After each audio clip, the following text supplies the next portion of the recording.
अब तक तो हम इतिहास की किताबों में यही पढ़ते आ रहे हैं कि सन 1857 ईस्वी में अंग्रेजों के विरुद्ध पहली लड़ाई लड़ी गई थी। उस समय के बाद की आज़ादी के तमाम नायकों, अमर शहीदों के नाम पता हैं हमें। उनकी अमर गाथाएं इतिहास के पन्नों में स्वर्णिम अक्षरों में दर्ज हैं। राष्ट्रीय पर्व त्योहार के अवसर पर हम और आज की हमारी नई युवा पीढ़ी को चंद लोगों के नाम ही पता हैं, लेकिन क्या यही हकीकत है? क्या 1857 से पहले अंग्रेजों के विरुद्ध बिगुल नहीं फूंका गया था? इतिहासकारों ने जल, जंगल और जमीन बचाने हेतु अपने प्राणों तक की बाजी लगाने वाले वीर आदिवासियों का इतिहास क्यों नहीं लिखा? उनके बारे में यदा कदा ही वर्णन मिलता है। अधिकांश आदिवासी वीर सपूत जिन्होंने अंग्रेजों के दांत खट्टे कर दिए का इतिहास गुमनामी के चट्टानों तले क्यों दबा दिए गए?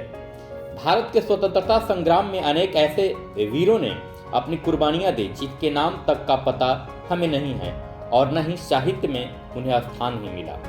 ऐसे कुछ महान सपूत जिनके नाम इतिहास की किताब में बहुत कम लिखा गया, ये नायक हैं बिरसा मुंडा, तिलका मांझी, वीर बुधु भगत, जतरा भगत, गणपत राय, शेख भिखारी ठाकुर, ठाकुर विश्वनाथ शाहदेव इत्यादि। इन तमाम वीर शहीदों को वह सम्मान नहीं मिला जिसके वो पूरी तरह हकदार थे।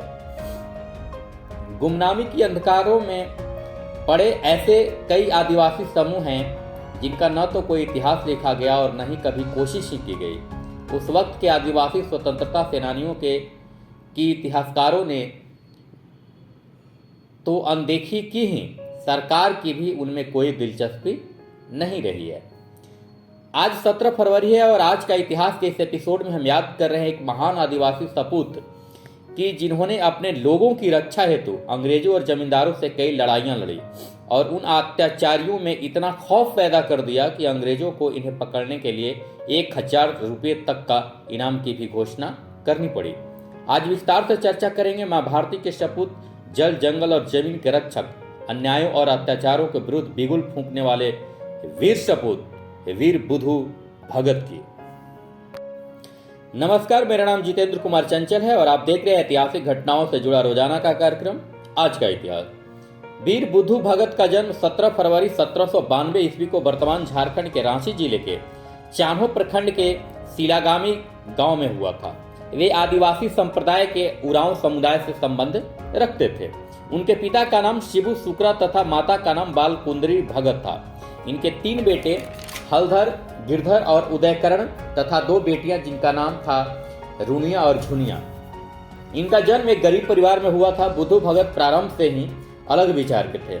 जब उन्होंने होश संभाला तब देश पूरी तरह गुलामी की जंजीरों में जकड़ा हुआ था। चारों तरफ घोर अन्याय और आतंक का माहौल था।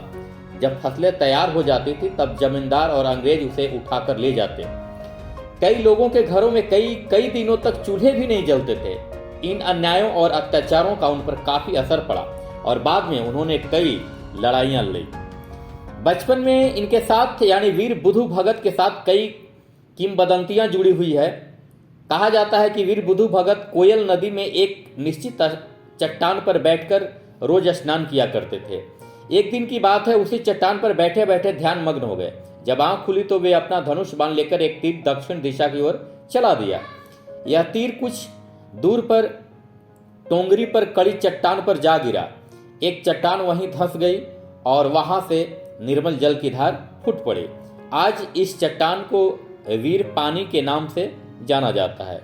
एक कहानी और प्रचलित है वीर बुधु भगत के बारे में कि एक दिन वे उसी निश्चित चट्टान पर बैठकर स्नान किए और टोंगरी की ओर बढ़े तो देखते हैं कि एक बुढ़िया अंगसी यानी सूखी लकड़ी को काटने या तोड़ने वाला यंत्र होता है, अंगसी से पेड़ की सूखी डालियां तोड़ रही है। देखते देखते उस अंगसी से बड़ी बड़ी हरी हरी डालियां भी गिरने लगी। यह देखकर बुधु भगत ने बुढ़िया से पूछा, तुमने ऐसा क्या कर दिया कि बड़ी बड़ी डालियां भी टूटकर गिरने लगी? बुढ़िया ने कहा, देखो बाबू, जब मैंने अंगसी में रस्सी बांधी थी तो यह रस्सी बार बार टूट जाती थी। फिर मैंने इस टोंगरी के पानी से रस्सी भिगाई, उसके बाद ऐसा होने लगा। बुढ़िया की बात सुनकर बुधु भगत वहां गए। उन्होंने वहां देखा कि काफी निर्मल जल है। क्योंकि गर्मी के दिन थे तो प्यास भी लगी थी। बुधु ने अपनी अंजलि से जल उठाकर पी लिया। जल पीने के बाद जब वे अपनी नजरें उठाई तो देखा कि न तो वहां बुढ़िया है और न ही वहां पे कोई पेड़ से टूटी हुई डालियां हैं। पानी पीकर उन्हें एक अजीब शक्ति का एहसास होने लगा। उन्हें लगा कि ईश्वरीय शक्ति उनसे कुछ कहना चाहती है। बुद्धू भगत ने कभी अन्याय को बर्दाश्त नहीं किया। उन्हें तीरंदाजी, तलवारबाजी और छापामार युद्ध में महारत हासिल थी। वे एकांत में घंटों बैठकर इसका अभ्यास किया करते थे। लोग उन्हें दैवीय शक्ति के रूप में भी देखने लगे थे। बुद्धू भगत के पास जन समर्थन अब जुटने लगा था।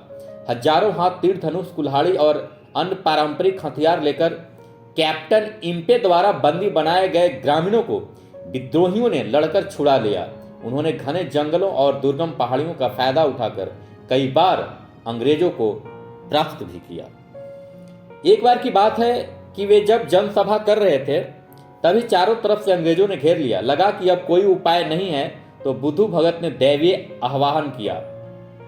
फरवरी के महीने में अचानक काले काले बादल घिर आए और तेज आंधी के साथ बारिश होने लगी। बारिश इतनी कि अंग्रेजों को भागना पड़ा वहां से। इस प्रकार सैकड़ों लोगों की जान बचाई गई। इस करारी हार से कैप्टन और बौखला गया।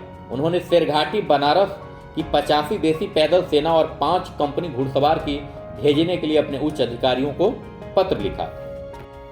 कहा जाता है कि जब सैनिक कोयल नदी पार करने पहुंचे तो बाढ़ का पानी देख हक्का बक्का रह गए। तब बकरी चरा रही एक बुढ़िया से पूछा कि फरवरी के महीने में बाढ़ कैसे? तब बुढ़िया ने कहा, ये बुद्धू भगत के दैवीय प्रभाव के कारण है। ये पानी तब तक कम नहीं होगा जब तक कि एक आदमी का सिर काटकर नदी में नहीं डालोगे, और तुम बुद्धू भगत को नहीं मार सकते। अंग्रेजी सेना ने तुरंत एक घायल सैनिक का सर काटकर नदी में फेंक दिया और आश्चर्य रूप से नदी का पानी कम हो गया। 13 फरवरी 1832 ईस्वी को बुद्धू भगत और उनके साथियों को कैप्टन इम्पे ने सिलागाई गांव में घेर लिया। कई लेखों में इनकी मौत से जुड़ी वर्णन अलग अलग मिलती है। यहाँ इनके साथियों ने इन्हें गोल घेरा बनाकर घेर लिया। चेतावनी के बाद कैप्टन ने अंधाधुंध गोलियां चलवा दी। बच्चे, बूढ़े, महिलाओं के भीषण चित्कार से इलाका कांप उठा। इसमें करीब 300 ग्रामीण मारे गए।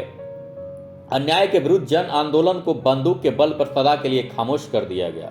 इसमें इनके 2 बेटे हलधर और गिरधर तथा दोनों बेटियां भी अंग्रेजों के हाथों शहीद हो गई। इनकी दोनों बेटियां भी तीरंदाजी और तलवारबाजी में काफी निपुण थी। इस तरह एक वीर सपूत अन्याय के खिलाफ लड़ते हुए सदा के लिए मौत की आगोश में सो गया। इनकी मौत से जुड़ी एक कहानी और बताई जाती है कि जब अंग्रेजों ने चारों तरफ से इन्हें घेर लिया तो इन्होंने अंग्रेजों से कहा, ये लो मेरी तलवार और इसे 3 बार नमन करके मेरे सिर पर वार करो, तभी तुम मुझे मार सकते हो, अन्यथा मुझे तुम नहीं मार सकते। चाहे तुम मुझे काट दो, गोली से उड़ा दो, लेकिन मैं नहीं मर सकता। एक सिपाही देव के कुंवर ने तलवार को 3 बार नमन की। तब बुद्धू भगत ने तलवार पर अपनी एड़ी की धूल लगा दी।